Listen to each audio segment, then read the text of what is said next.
Hola a todos, bienvenidos al canal, bienvenidos a esta primera entrega de este curso de diseño de estructuras de concreto reforzado. Este curso era casi que obligatorio, digamos, era una asignatura pendiente que tenía. Había pasado mucho tiempo tratando de grabar este curso y hasta ahora se da la oportunidad. Como les dije en el último curso que había estado abordando, que realmente lo voy a continuar, no está descartado. Voy a tener un poco más de constancia y eso es lo que estoy teniendo ahora. Sé que ha pasado un par de meses desde la última vez que grabé para aquel curso, pero lo vamos a continuar como les dije y vamos también a la par a grabar este curso de diseño de estructuras de concreto reforzado, el cual le voy a dar prioridad porque he notado de que, por ejemplo, mi curso de acero ahorita tiene mucho éxito, mucha gente lo está viendo, supongo que es porque están tomando el curso de acero ahora mismo y están tratando de buscar otras fuentes para tener otra perspectiva. He recibido muy buenos comentarios de ese curso y bueno, eso me ha alentado a grabar este curso de diseño de estructuras de concreto reforzado. Ok, en cuanto a las expectativas sobre el curso, bueno, este va a ser un curso básico de diseño de estructuras de concreto reforzado a nivel de pregrado, pero como siempre me voy a ver tentado a tocar algunas cosas avanzadas, pero de una manera que se pueda entender dentro de lo básico. O sea, mi enfoque siempre es en el comportamiento de la estructura, no simplemente venir y tomar ecuaciones y diseñar, porque yo estoy seguro que hay mucha gente que es lo único que aprendió en sus cursos. Tomaron diseño de estructuras de concreto reforzado, solo se aprendieron las ecuaciones, y con esas ecuaciones diseñan, pero realmente no entienden el comportamiento del concreto. Y en este curso vamos a hacer ambas cosas. Vamos a entender el comportamiento del concreto reforzado y vamos a aprender a diseñar. Y si tienen esas dos armas, van a ser mucho más peligrosos que la persona que solo sabe diseñar, pero no entiende a cabalidad el comportamiento del material que están diseñando.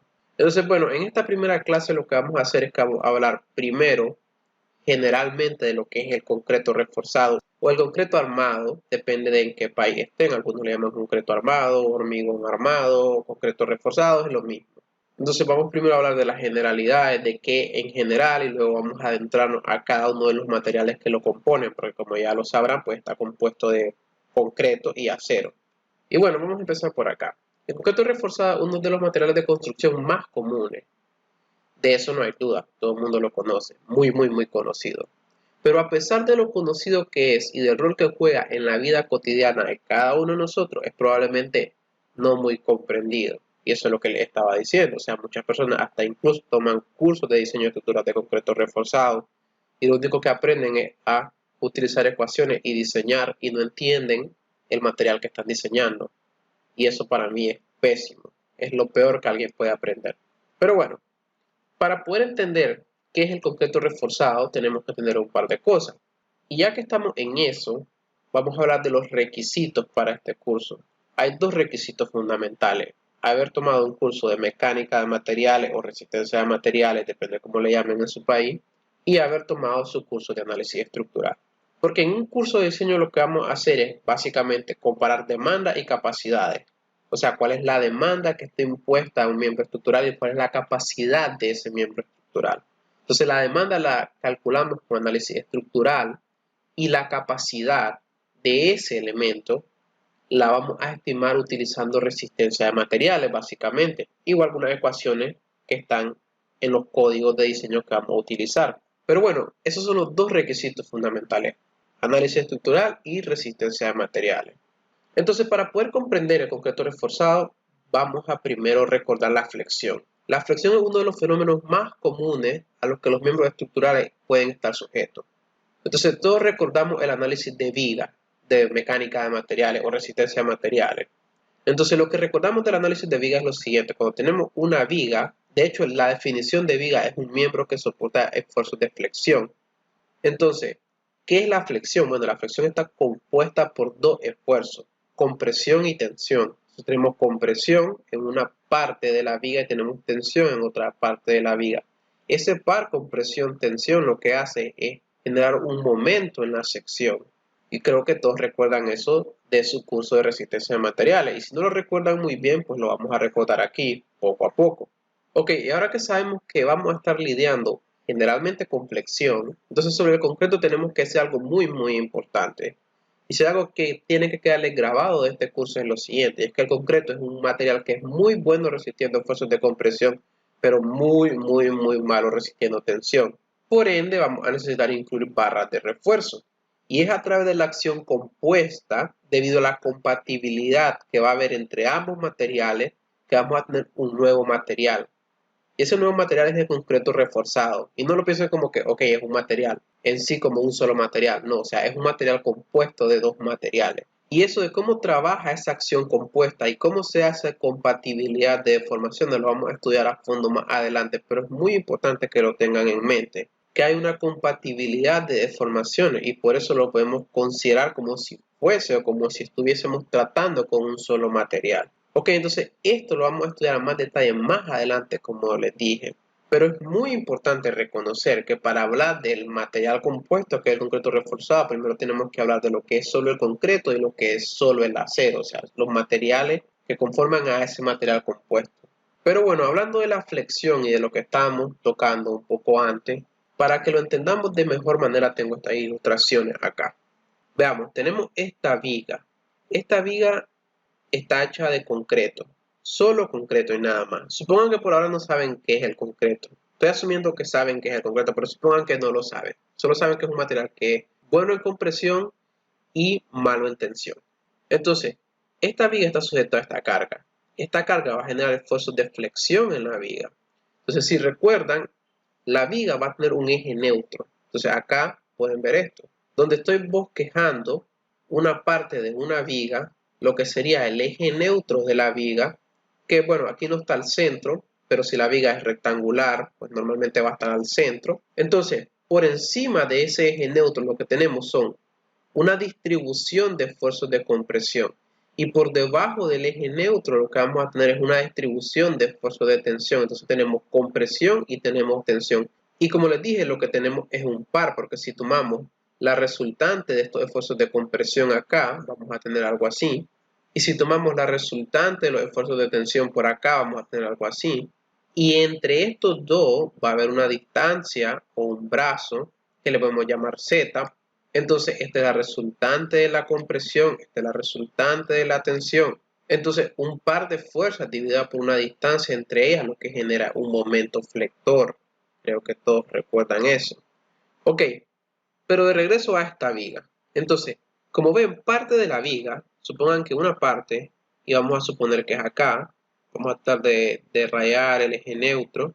Entonces, todo lo que está por encima de esta raya está experimentando compresión. Como está en compresión y el concreto es muy bueno resistiendo compresión y no lo vamos a hacer fallar a menos de que le pongamos una carga de compresión muy grande, excesiva. Entonces, la viga va a estar bien ahí, no pasa nada con ella, no ha fallado.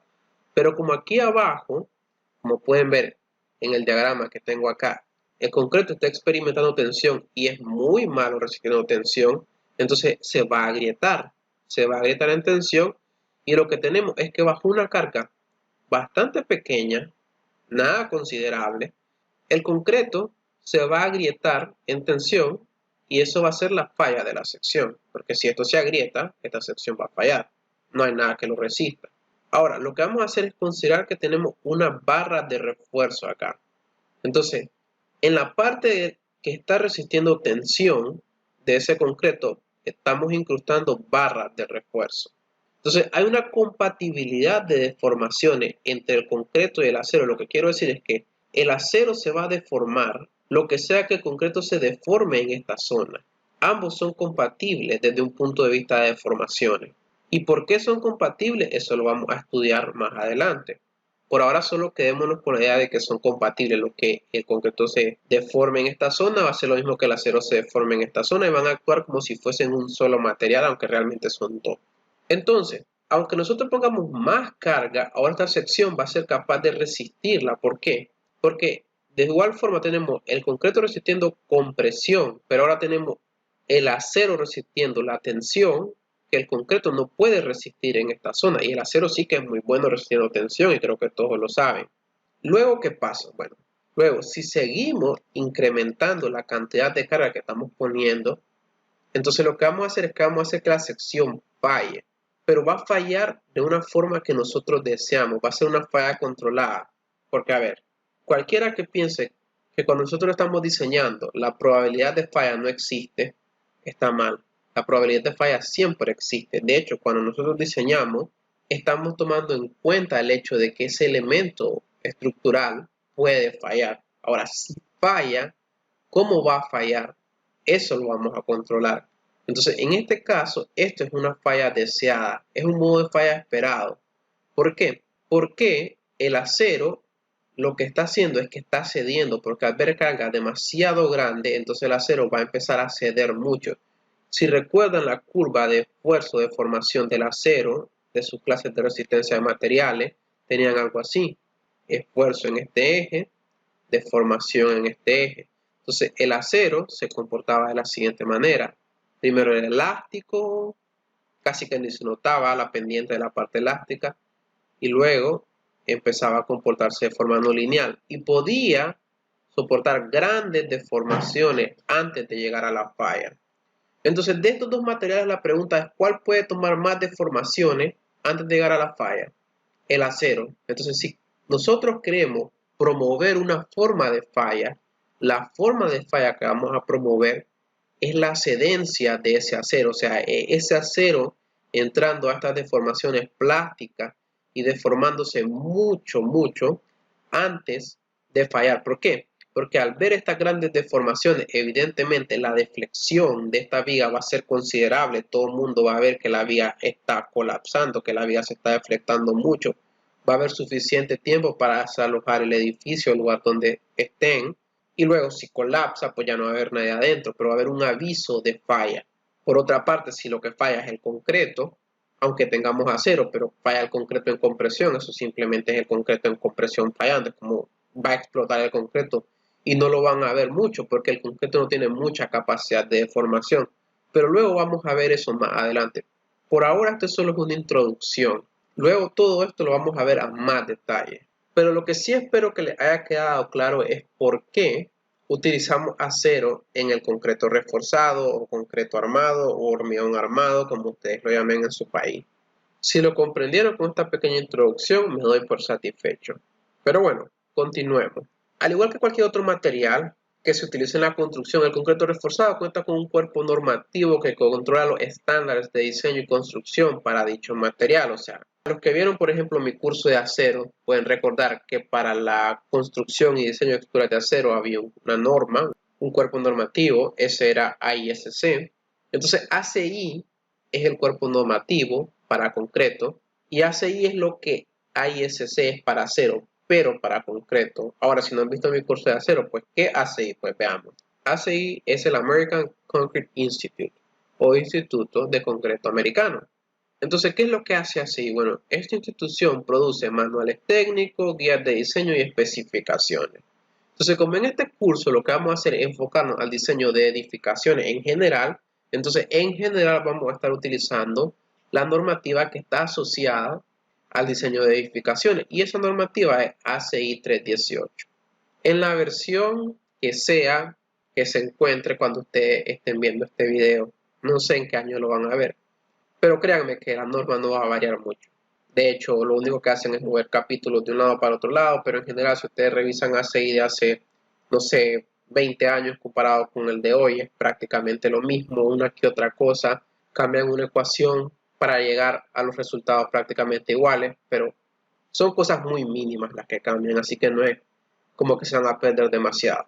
Ok, entonces ahora lo que vamos a hacer es explorar los materiales que componen el concreto reforzado uno por uno. Entonces primero vamos a explorar lo que es el concreto y vamos a hablar del concreto. ¿Qué es el concreto? Bueno, concreto u hormigón es un conglomerado artificial de agregados finos, o sea, arena y gruesos como piedra picada, piedra triturada o grava, como sea que le llamen en su país, unidos entre sí por una pasta de cemento y agua. El concreto fresco, recién preparado, toma la forma del encofrado o molde que lo contiene, endureciéndose con el tiempo a medida que el agua se combina con los componentes del cemento, que hace eso una reacción, hasta formar una especie de piedra artificial. Creo que todos saben eso, ¿no? Lo que hacen es que ustedes toman formaleta, y esas formaletas tienen la forma de las vigas, columnas, muros, o lo que sea que quieran hacer de concreto, y luego lo que hacen es vertir ese concreto ahí, ¿no?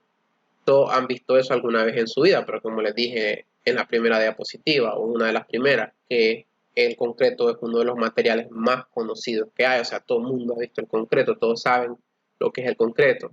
Otro punto importante es que a veces se utilizan productos aditivos en la mezcla para acelerar o retardar el endurecimiento o fraguado, introducir aire o para aumentar la plasticidad o trabajabilidad de la mezcla durante el vaciado. Ok, entonces hay crédito a quien se lo merece. Esto lo saqué del libro de Concreto Armado, Comportamiento y Diseño de Luis Farguier. Muy buen libro. Aquí pueden encontrar esto que acabo de poner acá. Pero bueno, algunos puntos importantes a tocar. El concreto se forma entonces con agregados que son piedra triturada, grava o piedra picada, como sea que le llamen, arena, esos son los agregados. Eso se le suma agentes de unión, que son el cemento, que todo el mundo ha visto el cemento, supongo, y agua. Combinando esto, lo que vamos a tener es concreto. Esta combinación obviamente tiene que obedecer a un diseño de mezcla. Y creo que todos los que están acá llevaron su curso de material de construcción. Si vieron su curso de material de construcción, recuerdan lo de diseño de mezcla y hicieron diseños de mezcla de concreto. Otra cosa interesante es que a veces se va a necesitar utilizar estos aditivos y estos aditivos, por ejemplo, son importantes para la trabajabilidad de la mezcla. En algunas ocasiones, por ejemplo, vamos a tener que vertir concreto hasta alturas muy grandes, muy elevadas. Entonces, ese concreto necesita ser más fluido para poder ser bombeado, por ejemplo. Esa es una aplicación importante. Otras veces necesitamos como acelerar el fraguado y el fraguado no es más que qué tan rápido ese concreto va secándose y convirtiéndose en la especie de piedra artificial de la que estábamos hablando. Entonces, bueno, ahora que estamos claros de la composición del concreto, de lo que es el concreto y cómo se hace el concreto, que espero que solo sea una pequeña refrescada para ustedes, porque esto lo vieron en su curso de materiales de construcción y dudo que estén viendo un curso de diseño de estructuras de concreto reforzado sin haber visto su curso de materiales de construcción.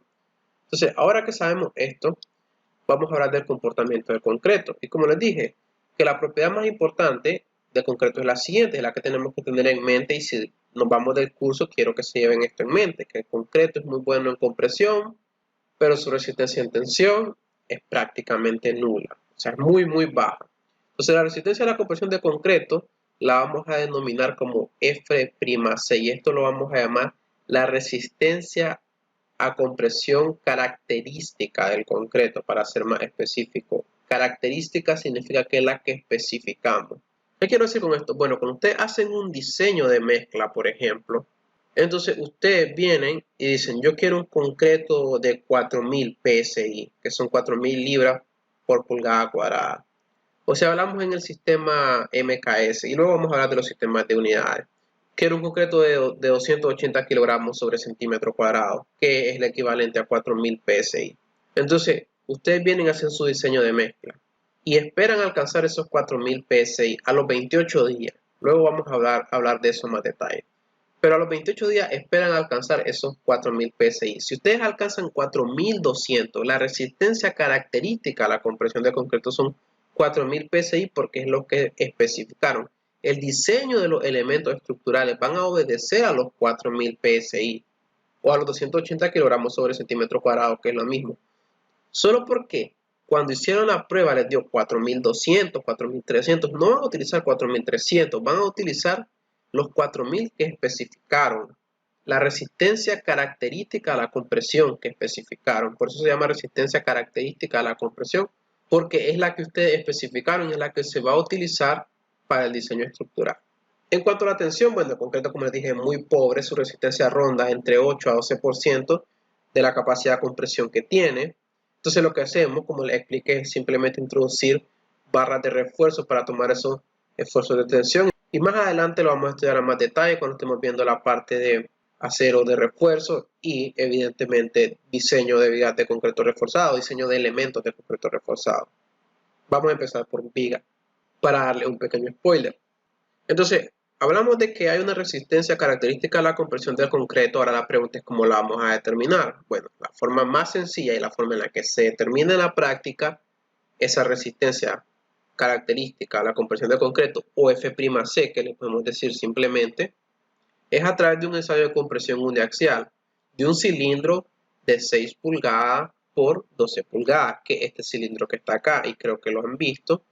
en sus ensayos de materiales de construcción, o los que ya han trabajado pues ya lo han visto evidentemente. Entonces lo que hacen es, cuando están haciendo una llena de concreto, entonces empiezan a colocar concreto acá, luego lo van golpeando, luego si vuelven a colocar, lo van golpeando y así hasta que llenan el cilindro.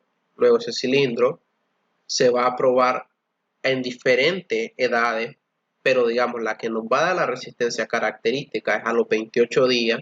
Entonces a los 28 días, digamos, vamos a realizar esta prueba, que como les digo, también se realiza a distintas edades, también se puede realizar a los 7 días, pero si lo que ya queremos probar es la resistencia característica total, pues lo vamos a testear a los 28 días. Entonces a los 28 días hacemos el ensayo de este cilindro con esta básicamente prensa hidráulica que tenemos acá y aplicamos carga hasta que el cilindro se rompe, y el valor de carga que tengamos cuando el cilindro se ha roto, eso es lo que se conoce como la resistencia característica con presión del concreto, o F'C. Ok, ahora dije que vamos a hablar de las unidades, y es que típicamente, ¿verdad?, en Latinoamérica es un desastre, pero bueno, también en el sentido de las unidades también es un desastre. Entonces, lo que sucede es que tendemos a mezclar unidades. Entonces, por ejemplo, en mi país utilizamos kilogramos sobre centímetro cuadrado. Este sistema de unidades que están acá. Pero también mezclamos con PSI. No mezclamos con megapascales, pero sí mezclamos con PSI. De hecho, en mi curso de concreto que yo llevé, trabajamos todo el tiempo con PSI. Trabajamos con PSI, trabajamos con pulgadas, trabajamos con pie. O sea, pura unidad del sistema inglés. Aunque otras personas acá utilizan kilogramos sobre centímetro cuadrado, porque normalmente las unidades de medida acá se dan en metros, se dan en centímetros. Entonces, bueno, lo que sucede es que siempre hay esta mezcla, ¿no?, entre las unidades que realmente se utilizan en el país y las unidades con las que a veces diseñamos, que aprendemos a diseñar con unidades del sistema inglés por cuestiones de literatura muchas personas. O en otros países de Latinoamérica, por ejemplo, utilizan megapascales, unos cuantos, la verdad no recuerdo ahora mismo, pero sí he visto uno que otro que utilizan megapascales, particularmente no me gusta mucho. Está claro que España utiliza megapascales, pero también tienden a mezclarlo con PSI. Entonces tenemos siempre esa mezcla, digamos, entre sistemas de unidades que tenemos que estar claros. Ahora, en el curso vamos a estar lidiando con kilogramos sobre centímetro cuadrado, porque es el sistema que he notado que más se utiliza en Latinoamérica, pero también vamos a estar hablando de PSI. De hecho, para ver las ecuaciones vamos a ver su versión en PSI y su versión en kilogramos sobre centímetro cuadrado. Lo que sucede es que la especificación de ACI 318 refiere siempre las ecuaciones en estas unidades de PSI o del sistema inglés, y luego un apéndice le da el equivalente en kilogramos sobre centímetro cuadrado o en megapascales. Entonces, bueno, acá lo que tenemos en esta tabla son distintas resistencias a la compresión del concreto, de distintos F'C. Entonces tenemos 3000, 3500, 4000 y 5000. Tenemos su equivalencia en kilogramos sobre centímetro cuadrado. Por ejemplo, el de 3000 es equivalente a 210, el de 3500 es equivalente a 250, el de 4000 es equivalente a 280 y el de 5000 es equivalente a 350. Luego aquí están las equivalencias para megapascales. Ok, entonces esto es muy importante. Para mí esto es una de las cosas más fundamentales. Y es que algunos de los resultados que pueden obtenerse de esos ensayos de laboratorio de los que hablamos anteriormente, o sea, de este ensayo, entonces lo que podemos obtener de él son curvas de esfuerzo versus deformación. Y más adelante vamos a analizar a detalle esas curvas de esfuerzo versus deformación. Pero por ahora solo vamos a ver algunas generalidades. Entonces acá pueden ver que tenemos esfuerzo, ya sea en KSI o kilogramos sobre centímetro cuadrado. Y bueno, esto de KSI, hablando de unidades, que acabamos de tocar el tema, creo que está de más decirlo, porque deberían de estar claros que un KSI son 1000 PSI, o sea que estos son 3000 PSI, estos son 4000, 5000 PSI, 2000 PSI, 1000 PSI y 6000 PSI. Entonces, tenemos esfuerzo versus deformación. Y entonces el punto más alto que pueden ver acá se refiere a la resistencia característica a la compresión de ese concreto. Entonces, por ejemplo, acá tenemos un concreto de 4000 PSI o 4 KSI o 280 kilogramos sobre centímetro cuadrado. Y algo importante que quiero que vean sobre esta curva es lo siguiente, es que entre mayor resistencia tiene ese concreto, es capaz de tomar menos deformaciones, porque vean, lo que tienen acá es esfuerzo, o sea, van aplicando una cantidad de esfuerzo, y ese cilindro de concreto se va deformando, y eso lo van monitoreando. Entonces, por ejemplo, este de 4000 PSI llega hasta acá, se sigue deformando, luego llega hasta acá, se deforma, luego acá empieza a bajar y se sigue deformando, pero como pueden ver, se sigue deformando, va adelante de este valor de 0.003 más hacia acá. Por otro lado, si tenemos un concreto de 5000 PSI, por ejemplo, vean cómo se deforma, llega hasta este punto, tiene más resistencia, pero la cantidad de deformación que puede tomar es menor. Eso es lo que se conoce como ductilidad. Y eso es un concepto muy importante que vamos a estar abordando luego. ¿Qué es la ductilidad? Bueno, la ductilidad es la capacidad que tiene un material o un elemento estructural compuesto de cierto material de exhibir comportamiento inelástico. En otras palabras, de tomar deformación inelástica apreciable sin una pérdida importante de su resistencia. Entonces, en el caso de los concretos de 3000 PSI, por ejemplo, o 4000 PSI, pueden ver que pueden deformarse mucho, y en el caso de los concretos más resistentes pueden deformarse muy poco, por ende estos son menos dúctiles que estos. Pero bueno, al final ductilidad no es algo que busquemos como que demasiado en el concreto por sí solo, y luego vamos a ver por qué. ¿Y cómo se generan estas curvas? Eso es importante, es algo que les quiero mostrar. Porque acá solo pueden ver las curvas, pero todavía les puede quedar la duda cómo se generan estas curvas. Bueno, lo que se hace es que se instrumenta el cilindro, porque a ver, estemos claros de lo siguiente. Cuando ustedes van a hacer la prueba del cilindro, no es que van a instrumentar el cilindro para ir midiendo la cantidad de deformación que va experimentando mientras este es sometido a la carga de la prensa hidráulica. No, o sea, eso simplemente lo someten a la carga de la prensa hidráulica, lo que va midiendo la cantidad de esfuerzo que está aplicando, la cantidad de fuerza que está aplicando, y una vez que el cilindro se rompe, pues se detiene, y lo que se tiene es la cantidad de carga o fuerza o esfuerzo al que se logró la ruptura de ese cilindro de concreto, pero no están monitoreando la deformación. Ya ese es un ensayo un poco más avanzado. Entonces por acá les voy a mostrar el ensayo, ¿no? Donde sí se puede ver que el cilindro está instrumentado para ir midiendo la deformación y se va aplicando la carga. Y acá pueden ver en PSI, y acá pueden ver la deformación. Pueden ver que es una prueba temprana porque dice que fue a los 4 días. Importante e interesante. Pueden ver cómo esto va aumentando la cantidad de esfuerzo o carga que se va aplicando, y también va aumentando la cantidad de deformación que tenemos.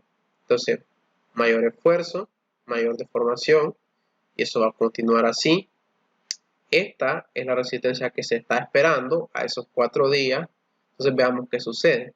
Normalmente lo que sucede es que debería de pasar esa resistencia que se está esperando. Y como pueden ver acá ya lo ha pasado. Y luego de eso tienen la falla. Entonces esa curva que acaban de ver básicamente es esta misma curva que pueden ver acá, solo que para un cilindro con una resistencia específica. Acá pueden ver que es para distintas resistencias. Entonces tienen una comparación de cómo se comporta para distintas resistencias, pero ya saben cómo se obtiene esta curva, y eso es muy importante para mí, que lo hayan entendido. Ok, entonces, bueno, ahora lo que vamos a hacer es que vamos a hablar de algunos de los factores que afectan la resistencia a la compresión del concreto. Por ejemplo, tenemos algunos factores muy importantes como la relación agua-cemento, la osificación del agregado fino y el agregado grueso y el curado. Pero vamos primero a hablar de la relación agua-cemento y vamos a ir rápidamente con esto. Entonces, una relación agua-cemento adecuada puede incrementar significativamente el F'C del concreto, que ya saben que la resistencia característica de la compresión del concreto. Entonces, una relación típica que es bastante buena será entre 0.4 y 0.6, lo pueden ver acá en esta gráfica. Pueden ver que cuando tienen una relación agua-cemento muy alta, bueno, ¿a qué se refiere? Rápidamente, veamos.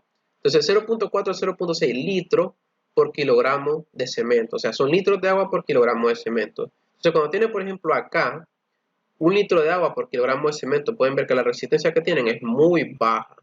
Por otro lado, cuando tienen una relación que está en los 0.4, tienen una resistencia bastante alta. Entonces normalmente oscila entre 0.4 y 0.6. Pueden ver de que la resistencia va creciendo mediante nos vamos acercando a una relación de agua-cemento cada vez más baja. Lo que quiere decir esto es lo siguiente, o sea, piénsenlo, acá lo que estamos haciendo es poniendo 1 litro de agua por cada kilogramo de cemento. Entonces lo que tenemos es un concreto muy fluido que parece agua, entonces esto no va a ser un concreto muy resistente, que digamos. Por otro lado, acá lo que tenemos es una cantidad de agua que es apenas 0.4 litros por kilogramo de cemento, o sea, ese concreto es más denso, digamos, y una vez que él esté fraguado o sea secado, entonces va a ser más resistente. Bueno, y ahora veamos los otros factores de los que estábamos hablando. Ya estamos claros, creo, con esta relación agua-cemento y cómo esta afecta la resistencia a la compresión del concreto. Entonces veamos los otros factores. Entonces el siguiente factor es el curado del concreto. ¿Qué es el curado en general? Una vez que el concreto, ¿verdad?, se vacía en las formaletas y luego el mismo se va secando, va fraguando, lo que tenemos que hacer es aplicar agua y mantenerlo húmedo. O sea, el concreto ya está duro, pero tiene que mantenerse húmedo. Entonces esa humedad que está ahí constantemente está hidratando ese concreto y lo está curando. Y el curado es muy importante para el concreto. Entonces acá lo tenemos, un curado apropiado juega un papel fundamental en el desarrollo de la resistencia y durabilidad del concreto. Dicho curado debe presentar una cantidad adecuada de humedad para una hidratación continua. Por otra parte, si no se hace de manera correcta, es muy probable que no se llegue a la resistencia requerida. Entonces eso lo podemos ver en la siguiente gráfica que está acá. Entonces en este caso tenemos, digamos, acá en esta escala son días, es tiempo, el tiempo en días. Entonces vamos desde 0 hasta 365 días. Entonces, ¿qué pasa? Veamos distintas curvas. Entonces, esta primera curva que está acá es un concreto que básicamente no se ha curado. Está expuesto al aire todo el tiempo, o sea, no ha estado curado. Entonces, pueden ver que tiene una resistencia que está por acá. Ahora, si ven un concreto que se ha sido curado durante 7 días, o sea, ha estado humedecido por 7 días, se ha estado hidratando por 7 días, pueden ver que hay un incremento en la resistencia. Ahora, si se cura o se mantiene hidratado por 28 días, entonces vamos a tener un incremento en la resistencia. Ahora, si se mantiene hidratado todo el tiempo, entonces vamos a tener un incremento en la resistencia a lo largo del tiempo. O sea, a los 365 días pueden ver cómo ese concreto cada vez va aumentando su resistencia. Entonces, pero esto no es práctico, evidentemente no lo podemos hacer, así que vamos a tener un curado que, por ejemplo, podría ser de 28 días o 7 días, eso va a depender, pues, normalmente de las especificaciones del proyecto. Esto sí es viable, lo que está aquí no es viable. De hecho, lo más normal son 7 días. Estar curándolo por 28 días es bastante complicado, algunos proyectos se vuelve complejo hacer eso porque el proyecto tiene que avanzar, evidentemente, y no podemos estar curando concreto cuando luego tenemos que pegar piso, etc.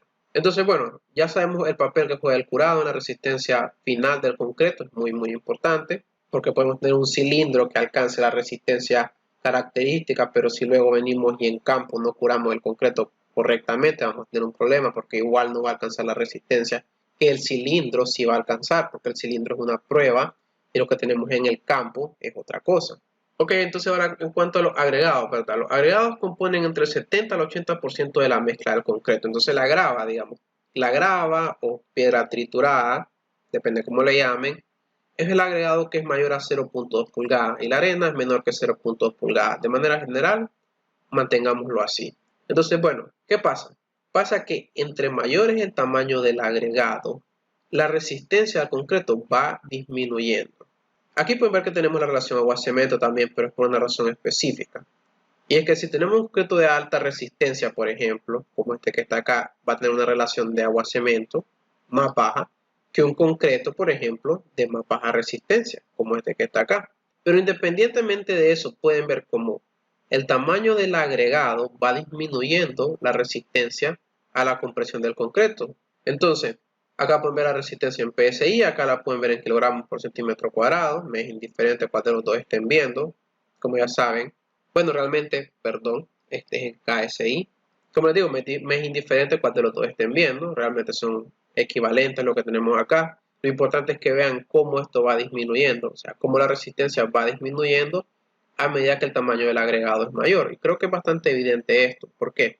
Porque cuando tenemos agregados más grandes, como que supongan que tengo acá otra, y el agregado es muy grande, entonces el espacio entre ellos es bastante más grande, entonces cuando este concreto está sujeto a carga, con el que tenemos carga acá.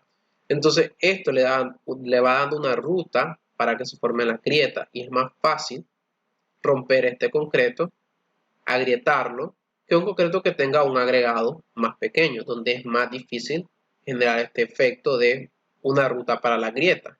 Ok, y luego otro factor muy importante en el concreto es el siguiente.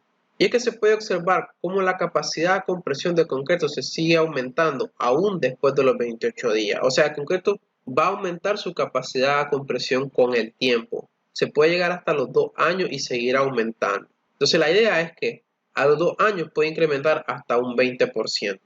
Luego de eso va a aumentar, pero pueden ver como aquí ya prácticamente alcanzó un máximo, o sea que luego el incremento va a ser despreciable. Aquí sí es apreciable. O sea, aquí vamos desde una escala de tiempo, desde 1 hasta 2 años, desde un día, ¿verdad? Estos son días, luego hasta 2 años. Y como les digo, o sea, a los 28 días es cuando se espera que hayan alcanzado la resistencia característica a la compresión del concreto. Por eso este factor es 1, porque lo que tenemos acá es cualquier resistencia a la compresión del concreto que tengamos en ese momento, en ese instante en el tiempo, entre la resistencia característica a la compresión del concreto. Entonces, cuando este valor de FC o de la resistencia a la compresión que tengamos del concreto en ese preciso momento haya igualado a la resistencia característica a la compresión, entonces, por ejemplo, si fuesen 280 kilogramos sobre centímetro cuadrado o 4000 PSI, tendrían 4000 sobre 4000, eso sería 1.